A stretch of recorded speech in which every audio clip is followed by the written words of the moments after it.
Elle vient du pays du brouillard. C'est Louise Éclante pour le dernier mot de la matinale. Bonjour ma chère Louise. Bonjour Thomas, bonjour tout le monde.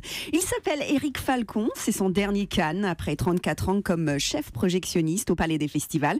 Avec lui, c'est un peu la mémoire du Festival de Cannes qui partira à la retraite à la fin de cette 70e édition.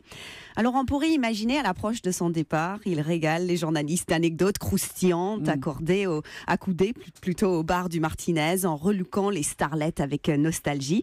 Eh bien au contraire, Éric évoque sa carrière de projectionniste avec modestie et prend sa retraite avec une grande satisfaction. Enfin, les gens vont arrêter de l'appeler 100 fois par jour pour avoir des invitations. Ah oui, il a bien gardé les pieds sur terre. Complètement, c'est la seule personne actuellement à Cannes qui n'est pas prête à vendre un rein pour se faire interviewer. Et ça fait du bien.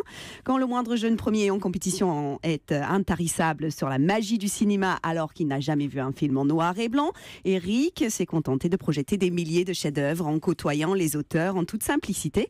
Ça ne l'empêche pas d'avoir des souvenirs marquants comme la première mondiale d'Il était une fois en Amérique. Avec Sergio Leone à ses côtés dans sa cabine pendant les 3 heures de la projection. On imagine la pression de cette première mondiale sur les épaules d'Éric, une ambiance digne de la Cité de la Peur, le film des nuls où les projectionnistes du Festival de Cannes se font assassiner tous les 10 minutes. Oh attention chérie, ça va couper.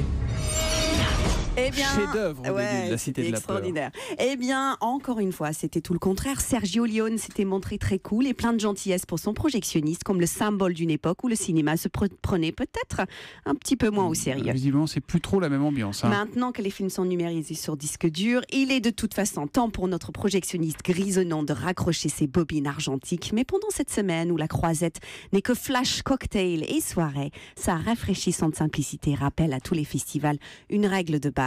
Arrêtez votre cinéma et vous verrez bien plus de films. Pas mal. Merci beaucoup ma chère Louise Éclante. De rien. On vous embrasse parce que vous êtes anglaise et que notre cœur est avec vous ici à Europe 1 comme on l'a beaucoup dit depuis hier. Merci et à demain. Ma chère Julie. Oui.